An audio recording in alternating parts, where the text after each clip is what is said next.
Hey, it's Chris here with another episode of the CritCast. This time I want to take a look at the movies that were big surprises and big disappointments for me in 2011. Last time out, we took a look at the worst 10 movies of the year, in my estimation, of course. And we have this next stop before we can get to those top films of the year, which I'm actually looking forward to do. Um, Before that, I just wanted to go over some of these movies that were big surprises for me in 2011, and a few that were more disappointing that I actually had bigger hopes for. Um, let's get started on this list right away. We'll start with the back end of the scale, the biggest disappointments for me, and these are going to be in alphabetical order. Okay, the first one up is Cars 2. Now, don't get me wrong, I'm a big Pixar fan. Pixar movies are just fantastic, generally. Um, but of course, the original Cars, I was never really a big fan of, and the sequel doesn't really help that much. Instead of taking that like nice breezy feel, the whole Route 66 thing of that movie, and building on that in any way, it takes Mater and puts him front and center in a mistaken identity James Bond kind of adventure, which to me it felt a little cold. It just wasn't that much fun, and I don't think Mater was really that strong of enough character to really carry a movie like he has to here. Also, I'm not that crazy about that lesson of the story that pretty much says that be who you are, regardless of who it may hurt. That's their problem. Is essentially what it's saying. That doesn't really go well with me. Um, Granted, it's probably doesn't. Not everyone's gonna really see it the same way I do, but in any case, the movie was a disappointment. I'm really hoping that they bounce back with Brave next year, which from those teaser trailers looks pretty fantastic. Um, Next up on the list is The Descendants, which when I actually did my video review of that movie was actually the same day that a couple of critic societies named it the best movie of the year. You know, what do I know? Uh, all I know is that it's not a bad movie, but I expect more from George Clooney, Alexander Payne, Payne in particular, who has made some really good films in the past. Like Election and Sideways. Um, but this one, it plays on your emotions and doesn't really do anything the traditional way. And instead of relying, it has a character that's a plot device, which really dragged the whole thing down. Now, if you've seen the movie or even just the trailer, you probably know what I'm talking about. And I don't know, it just didn't ring true, and it just in the end it just felt kind of unnatural. I still like Clooney. I think he gave a great performance. Just this is not one of the it was a disappointment. Let's just leave it at that. Next up is a movie that probably not many of you actually saw, and you're probably better off for it. It's called Dylan Dog, Dead of Night. It was a graphic novel that was converted into a big screen film. That actually on paper looks like a pretty winning idea. It's very similar to the TV show Angel. We have this like hard boiled detective type guy who deals with the underworld of like supernatural creatures. And it sounds like it should be fun, but it really isn't. It's the execution is terrible. The acting is poor. It's boring. It's slow, and it's it probably would have been better off as a TV show. Break this out into a series actually could probably be a lot of fun, but as far as the movie goes, not so good. I had some hopes for it too because it's actually from the same creator as the same guy that created The Cemetery Man, um, which is one of the greatest zombie films ever made. And I believe they're actually supposed to be in the same universe, both those characters, the Cemetery Man character and the Dylan Dog character. Either way, watch Cemetery Man, don't watch Dylan Dog. That's pretty much what it boils down to. Next is Green Lantern, which I had some hopes for this. I wasn't that crazy about the Ryan Reynolds casting, but he was able to pull it off. I mean, I thought he was fine in the role when I saw it, but the whole movie it feels like two incomplete movies that they decided to shuffle together like a deck of cards, and hope that nobody noticed. It's I don't know. It just wasn't very good. Everything is dealt with quickly, and there's no sense of wonder or excitement. And then there's that final battle, which is over in a blink. It's not a really good movie. I hope if they do actually do a sequel to it, they actually take a little more time with it. Next up is The Hangover Part Two. I'd actually seen an image making fun of this movie where it actually asked the question of the writers, what about the writing process for the movie, and at the bottom it said Control C. That's essentially it. It's a dumbed down version of the first movie. It doesn't have the heart or the wit. I mean, sure, I laughed a couple of times, but I laughed at the trailer, and the trailer was actually pretty good. The movie, it it's quite lacking. The characters didn't really work this time around. You'd really be better off just going back and watching the first movie again, which is what I'm going to recommend. Don't watch Hangover Part Two. Go back and rewatch the first one. And I'm assuming there's going to be a third, based on the financial success of the second one. So if they do, I hope they actually give some more thought to it and can actually bring these characters back to actually being interesting again. Okay, the last movie I got on the disappointment list is Pirates of the Caribbean on Stranger Tides. Now, the first Pirates movie was fantastic. The sequels I enjoyed, but clearly not up to the same level as the first one. But this fourth movie essentially is on autopilot. Uh, I can't claim to have coined that phrase either, but it fits. I found it boring, a little dull. Like some of the characters were quite annoying, and for such an epic tale as looking for the Fountain of Youth, it feels very constricted, very tight, like it's set on a stage, rather than any actual big location or anything like that. Um, it could have been worse. I mean, there are a couple of fun scenes in it, but Depp looked kind of like he didn't really want to be there. I know he said he'd keep doing it as long as they keep giving him a paycheck. And don't get me wrong, I'm a big Depp fan, but here it just wasn't a very good film. And like with Hangover Part Two, you'd be better off with this one going back and watching the first one, the Curse of the Black Pearl.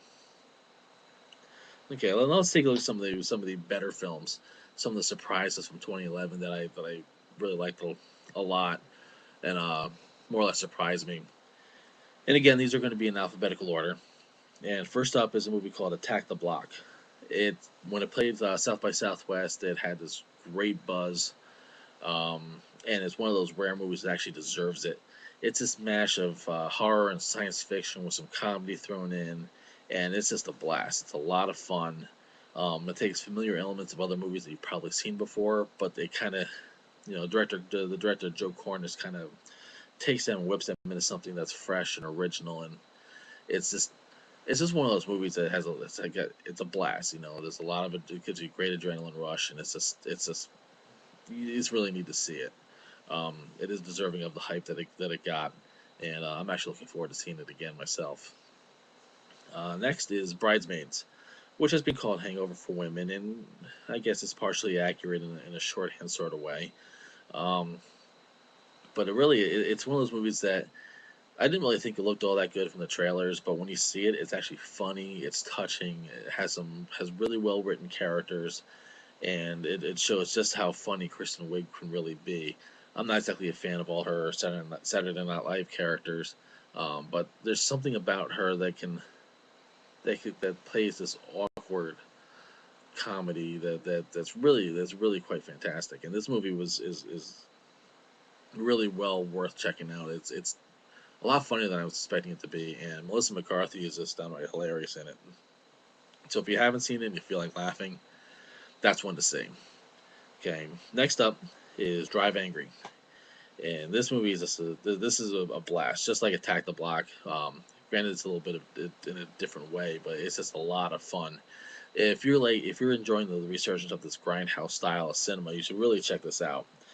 It's brash, it's loud, it's trashy, it's blood, gunfights, car chases, gratuitous nudity, and it stars Nicolas Cage. I mean, how can you go wrong?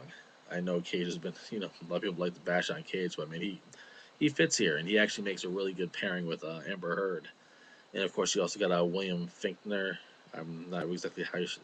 I probably just mangled the pronunciation of his name, but he plays Satan's right hand man, and it's just a lot of fun. It's a blast. It's an in your face. It's not really going to give you any insight into the human condition. It's just there to entertain, and it does. Next up is another surprising one that a lot of people might disagree with me on. Is the Green Hornet? Yes, that superhero movie starring Seth Rogen as the masked hero. I mean, whoever would have pictured him to be a masked hero, you know. Anyway, it's one of those movies that blends some really superhero elements from like Superman and Spider Man and Batman, and brings in like the history of the Green Hornet character, which I'm not terribly familiar with, but I know dates back pretty far into I believe the 40s.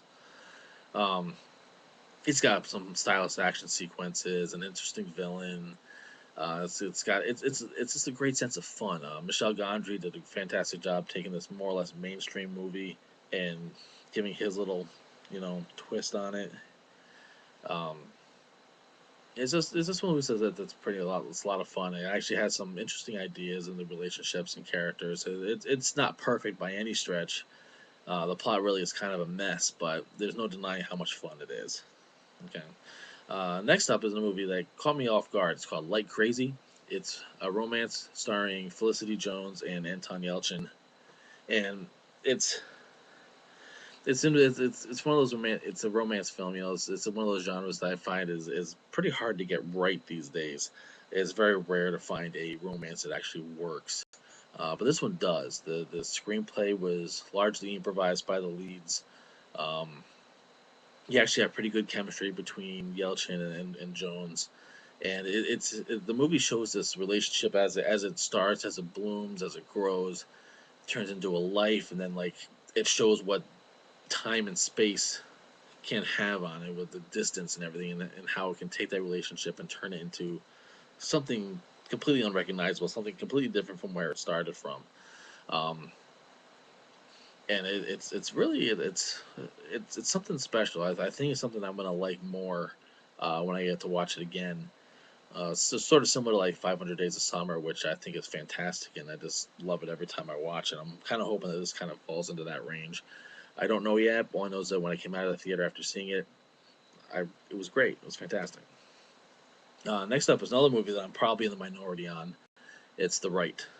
It's another one of those exorcism movies, which seem to be popping up like once or twice a year, recent of late of recent vintage. All of them seem to be like want to be The Exorcist, which is it's never going to happen. The Exorcist, as great as it is, kind of ruined exorcism movies. Still, this one came out pretty good. It has a certain amount of the theatrical thrashings with the possessed people in it, but at the same time, it doesn't seem like it's trying to mock or belittle faith, which seems to be pretty easy to do in these movies. It's like you want to make fun of them, do one of these, and people will be like, "Oh, look how stupid they are." But it doesn't. It treats the idea with a certain level of intelligence. It still brings in some genuine real world skepticism that works. It may not work for everybody, but for me it did. And plus, you also have Anthony Hopkins cheering up the scenery, and he looks like he's having a blast. So it's definitely one worth checking out. And the last movie on the list is Winnie the Pooh. Yes, Winnie the Pooh. Eh, I'm actually kind of surprised that I actually went to see it. Um, I mean, this movie targeted purely at kids, but it has that old style of the Disney adaptations. It doesn't try to modernize the character or update them or make them more hip or anything. It treats the characters with the respect that they deserve, from their literary origins. And it doesn't have a cynical bone in its body. It's a very sweet, happy film. That it's clever. It's not a very long movie. It only runs about 75 or 80 minutes long. Um, and it interweaves a couple of different stories, and it's one of those movies that makes me smile, and it's great seeing the traditional cell animation on the screen without being overloaded with CG. And it's one of if you have kids, definitely get this movie or rent it or whatever, show it to them. If you're familiar with the old Winnie the Pooh cartoons from the '60s and '70s, this might bring back spark some nostalgia for you, because it's just a great little movie. Okay, that about wraps up the disappointments and surprises of 2011. I'm sure there's probably a few others I probably could have tossed in there on both sides of the coin, but this is running a little bit long already, and I hopefully want to get into the best films of the year pretty soon. In any case, let's wrap this up and be sure to visit criticaloutcast.com and see more of my full length ramblings.